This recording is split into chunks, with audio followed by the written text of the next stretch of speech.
Vous nous rejoignez sur Nu Image TV. Mesdames et messieurs, bienvenue dans Portail du Succès. Cette émission que vous avez l'habitude de suivre toutes les semaines.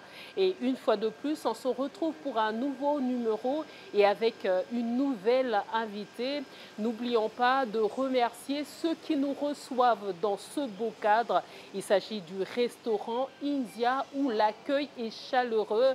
Un grand coucou à Madame Nathalie Fodéry Ekila. Venez donc déguster des bons plats ici dans le restaurant India.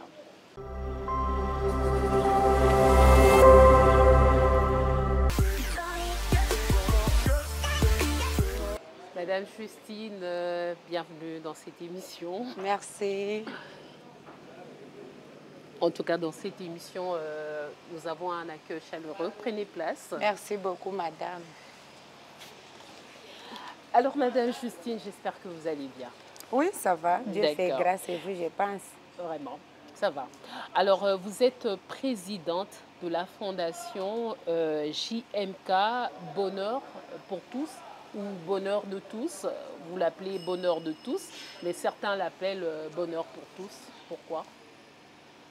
En tout cas, je dirais bien, par rapport à un bon terme de français, avant toute chose, je ne peux pas oublier aujourd'hui, c'est l'anniversaire de mon mariage.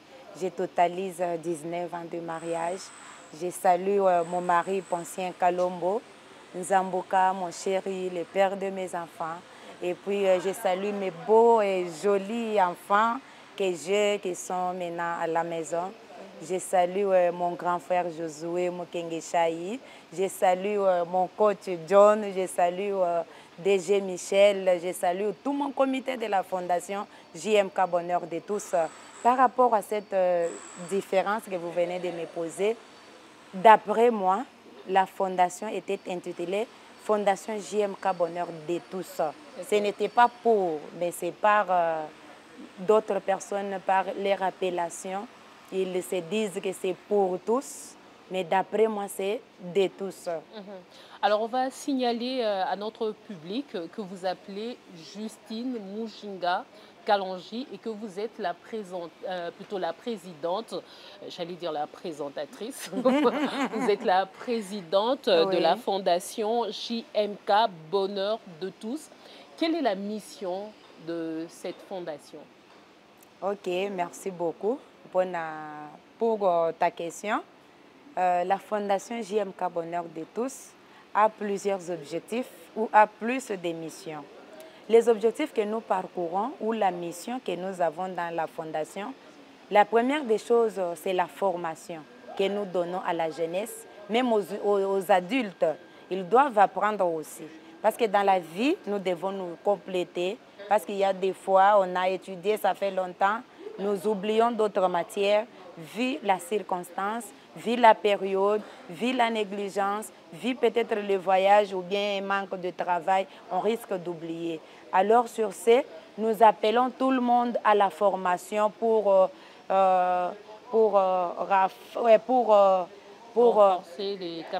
apprendre ce qu'ils avaient déjà oublié et ceux qui n'avaient pas étudié pour avoir une base nécessaire dans la société. Alors, nous sommes là, nous soutenons les démunis, nous soutenons les orphelins, nous soutenons aussi les femmes veuves, sans oublier les handicapés. Et sur ce, nous faisons aussi l'assainissement. Parce que pour le moment, nous voyons dans des familles ou dans une parcelle, il y a des familles qui utilisent les immondices, ils jettent sur la route et ils disent que le gouvernement vient enlever. À la fondation, nous instruisons à toute personne qui est là, dès qu'on utilise les immondices ou dès qu'on utilise quelque chose, on doit mettre dans une poubelle quelque part pour pouvoir garder notre environnement propre. Alors, vous parlez des formations. Quelles sont ces formations précisément? Oui, par rapport à la formation, ça dépend du choix de la personne. Comme les garçons veulent faire l'auto-école, il y a les autres qui aiment faire l'informatique, il y a les autres qui aiment faire les gaufres, les arachides, les beignets, les barthéroles. il y a les autres même de l'eau, il y a les autres qui aiment faire l'eau de javel. Il y a autant de formations qui s'effectuent là. La couture, n'oublions pas aussi ça, parce que nous en avons besoin. Aujourd'hui, c'est toujours l'accoutrement. Par exemple, l'habit que j'ai ici, il y a une élève qui a pu faire la formation et elle a cousu, elle m'a donné comme un cadeau. C'est ça les fruits de notre formation. Lorsque nous les donnons, nous avons un objectif que la personne maîtrise ce qu'il a fait comme formation pour être utile à la population, pour être utile dans la société. Alors vous dites que vous vous occupez des démunis et des personnes vivant avec handicap. Alors comment est-ce que vous arrivez à les sélectionner ou à les prendre? Parce que on peut dire qu'en République démocratique du Congo, il y a beaucoup de démunis. Alors, comment est-ce que vous arrivez à les sélectionner, à les choisir pour les aider, leur venir en aide? Oui, merci pour la question. Le problème, c'est que je dois cibler peut-être un orphelinat dans une des communes en place et je dois voir la nécessité qui est à cet orphelinat-là. Par rapport à cette nécessité, je pourrais maintenant me disponibiliser financièrement pour avoir les moyens possibles et descendre sur le terrain pour pouvoir aider ces enfants-là. Sinon, même les enfants de la rue, on peut cibler un rond-point, on peut cibler une route, 2 ou 3 routes, on peut faire l'étude du millier pour voir quels sont les enfants qui sont démunis, quels sont les enfants qui n'ont pas où s'abriter ou quels sont les enfants qui n'ont pas quoi mettre sur la dent. Nous nous organisons, même les peu qu'on pourra donner à un enfant, ça pourra faire du bien à un enfant même pour une journée. Ça peut aider un enfant. Et quand on descend sur le terrain, peut-être dans l'orphelinat, comme on l'a fait la fois passée, en tout cas, on était tombé dans des bonnes mains ou dans un bon temps. On a dit par le secrétaire ou le président qui nous a appelés après cet acte-là en disant « Madame, vous êtes venue à un bon temps, nous n'avons pas la provision dans la maison. Et il y a 3 orphelins qui sont malades et ils sont à l'hôpital sans même une aiguille ou sans même une seringue ou sans même un médicament. » Alors sur ça, ils ont pris les produits et quand je suis entrée dans cet orphelinat, j'ai trouvé la maison qui puait. Il y avait des odeurs. Heureusement, Dieu m'avait touché pour avoir les bactéroles parmi les colis que j'avais apportés. J'avais l'eau de javel sur moi. J'avais un autre produit d'odeur pour asperger quand même dans la maison. Et après, on est resté en contact et je n'étais pas seulement obligée d'aller n'importe où pour aider. C'est pourquoi j'avais choisi l'orphelinat pour aller déposer les peu que j'avais pour se subvenir de ces enfants-là qui souffraient, qui n'avaient pas à manger, qui n'avaient même pas à boire, tout comme qui n'avaient pas quoi s'habiller. J'avais donné quelque chose. J'ai des images dans mon téléphone ou bien dans mon ordi. J'avais donné un tas de choses auxquelles ils étaient réjouis. Ils étaient dans une joie immense vu que j'étais partie avec ces bons colis. Malgré tout, ils ont quand même apprécié. Alors, avec toutes les actions que vous arrivez à poser, les actes que vous posez, d'où vous vient le financement? En tout cas, pour le financement, jusque-là, nous nous débattons avec les moyens de bord que nous avons. Nous n'avons pas aucun financement, nous n'avons pas aucun partenariat.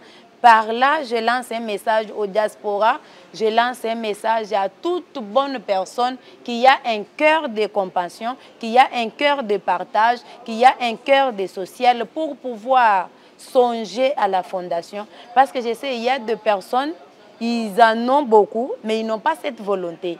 Et il y a les autres qui en ont, qui n'ont pas le temps de descendre sur le terrain et faire un geste auprès des démunis ou bien auprès des orphelins.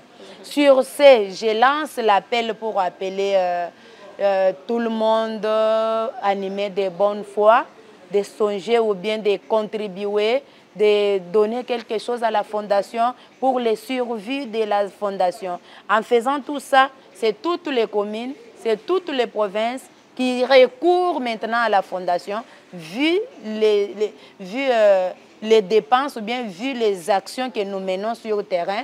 Alors, la charge est devenue lourde. Nous tendons la main ou bien nous haussons la voix au gouvernement. Si notre gouvernement ou bien si nos autorités pouvaient penser à la fondation, nos numéros sont disposés. Nous sommes sur toutes les plateformes du réseau social. Dès que vous tapez Fondation JMK Bonheur de tous, vous allez nous voir sur Twitter, sur TikTok, sur Facebook, sur WhatsApp, sur Link, sur... il y a encore un terme qui m'échappe. LinkedIn. Oui. Et on est là et on est disposé. Vos contributions sont les bienvenues à la Fondation JMK Bonheur de tous. Alors, votre fondation, justement, tient un point de presse. Ce sera ce samedi. Pouvez-vous nous en parler, nous en dire un peu plus? De quoi s'agit-il? Pourquoi ce point de presse et à ce moment précis? Ok, merci beaucoup. C'est samedi, c'est le 29 mars 2025, où la Fondation totalise 3 ans. Et puis, c'est le mois de la femme. La Fondation s'est décidée d'organiser une conférence de femmes leaders qui a pour sous-thème les femmes bâtisseurs de nations. C'est sur ce que nous avons voulu faire cette activité le samedi. Nous commémorons la journée de la femme. Nous ne pouvons pas le faire passer ainsi. Tant qu'on est femme, on doit se soutenir dans l'amour, dans le travail, en accompagnement de nos hommes ou de jeunes frères que nous avons au milieu de nous. Alors, justement, vous parlez de ce point de presse à l'occasion de la Journée internationale des droits des femmes ou encore le mois où nous célébrons les droits des femmes. Vous organisez cette conférence, mais où se tiendra cette conférence? À quelle heure et pendant combien de temps se tiendra cette conférence? Ok. La conférence se tiendra à l'UPC, Oui. précisément sur Avenue Libération, croisement triomphal, à l'Université Pentecôtiste au Congo. C'est de 9 h jusqu'à 15 h, mais il y aura les humoristes, il y aura les intervenantes. On est là, il y aura les buffets, il y aura quelque chose et tout le monde sera satisfait. Alors, on va encore parler un peu plus de votre fondation, justement.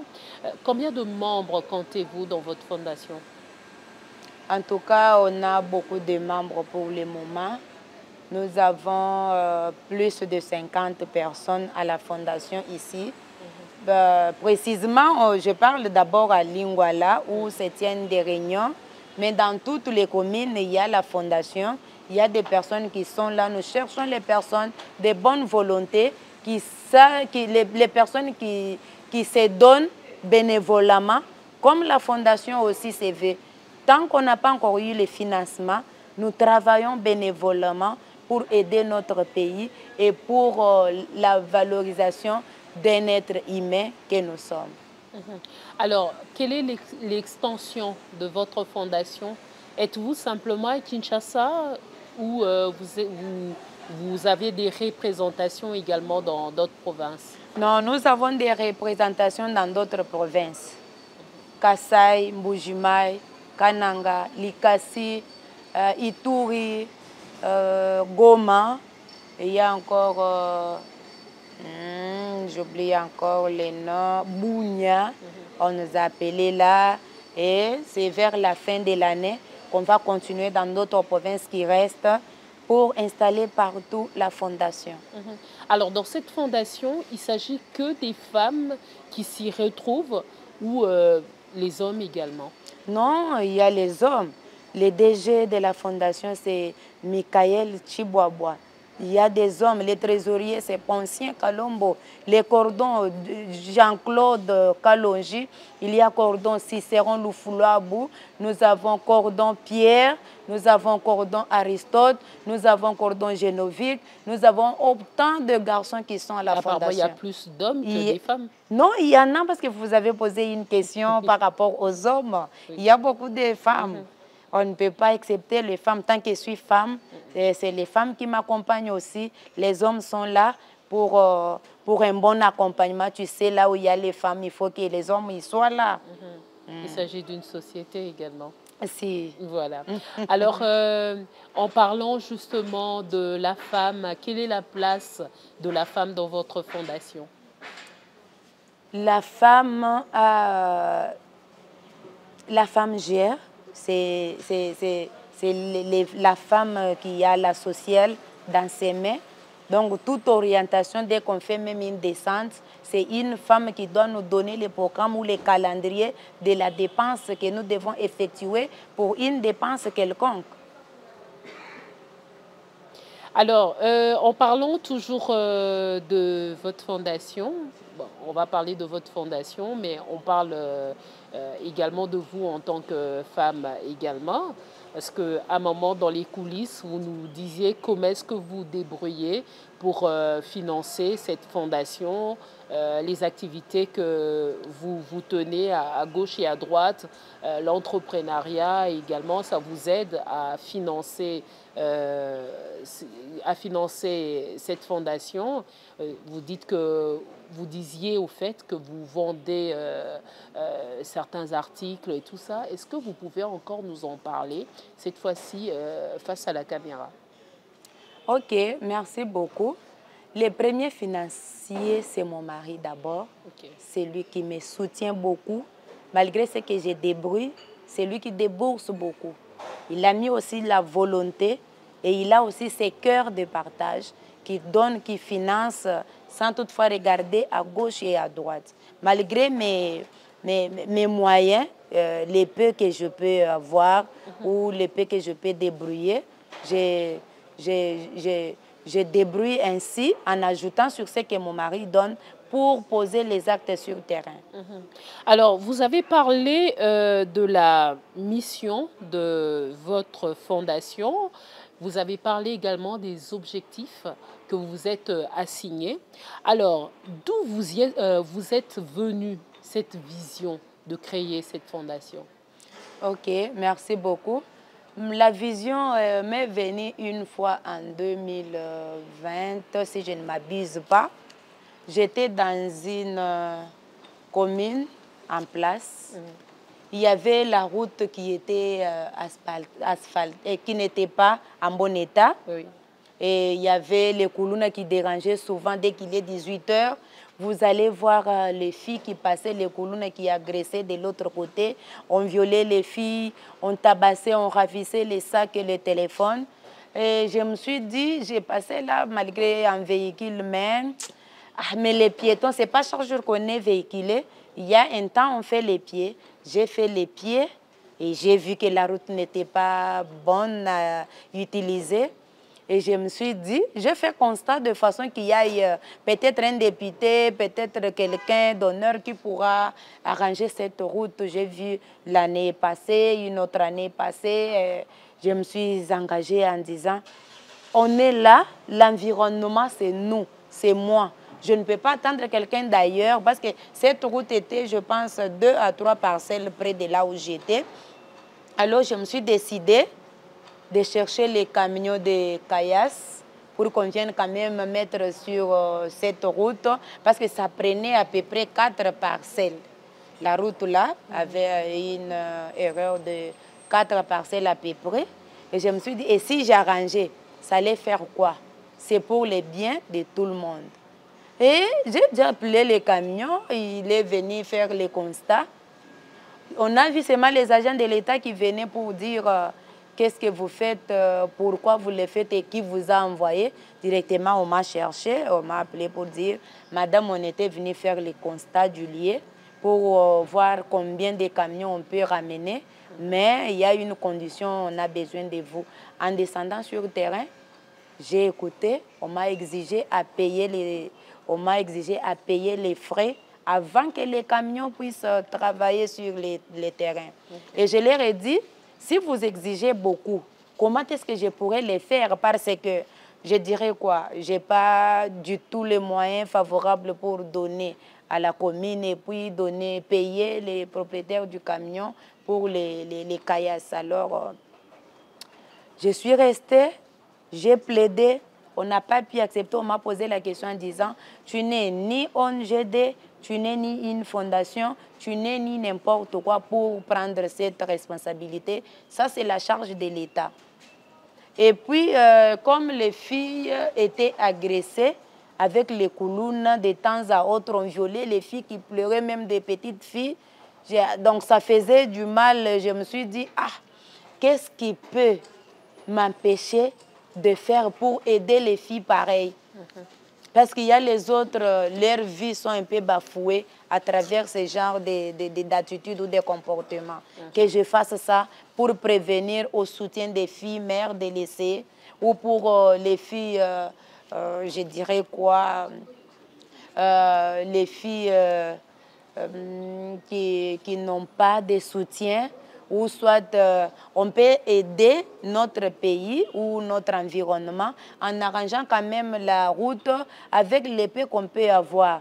Mais si on nous intercale pour arranger, qui peut les faire à un bon temps volontairement, avec ses moyens ou bien avec tout son possible? C'est comme ça que je m'étais dit. En tout cas, comme c'est une condition pour arranger la route, je me décide de m'engager à initier ou à faire ou à concevoir ma fondation qui portera mon nom. Et puis, tout le monde va se réjouir de cette fondation. Même avec les peu que j'aurai, on peut quand même manger ensemble, comme dit la Bible. Alors, quelle est l'expression de ces personnes que vous venez en aide? Comment, comment est-ce qu'ils perçoivent les actions que vous menez ou encore les actes que vous posez? Non, pour recevoir, je descends sur le terrain. Où je fais l'étude du milieu.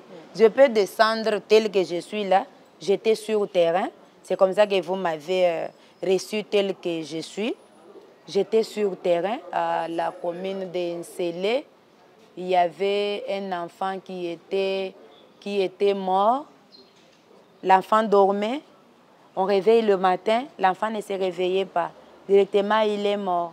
C'est comme ça que j'étais partie. Après, j'ai fait les pieds, j'ai sillonné dans des avenues et directions pour pouvoir contrôler comment l'attitude du quartier, quels sont les enfants ou les grandes personnes qui sont sur la route ou la direction. Et puis, je m'intéresse aux vieillards ou bien aux chefs des rues pour savoir, dites-nous dans votre avenue comment vous êtes le soir, les comportements, ainsi de suite.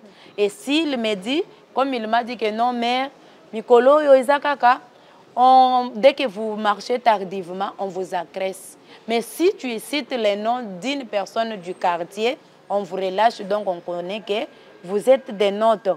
C'est comme ça qu'on m'a dit de l'autre côté.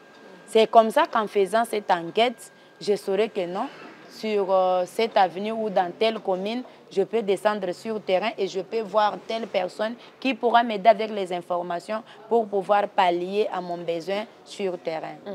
Alors, on peut dire que ceux qui reçoivent votre aide reçoivent avec joie, ils sont satisfaits? Ils sont très satisfaits parce que Dieu nous inspire toujours les temps qu'on met ou la date qu'on veut faire quelque chose comme don. Ça tombe toujours dans des bons moments où ils n'ont pas à manger. Et dès que nous donnons, les gens sont contents en recevant ces dons. Alors, Madame Justine Mujinga Kalonji, je rappelle que vous êtes la présidente de la Fondation JMK, Bonheur de tous. J'ai encore tendance à dire présentatrice.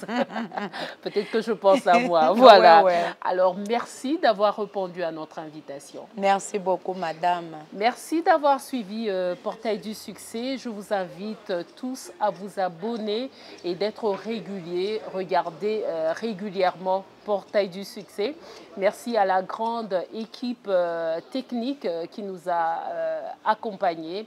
Et nous remercions également le restaurant Isia qui nous a accueillis dans ce beau cadre.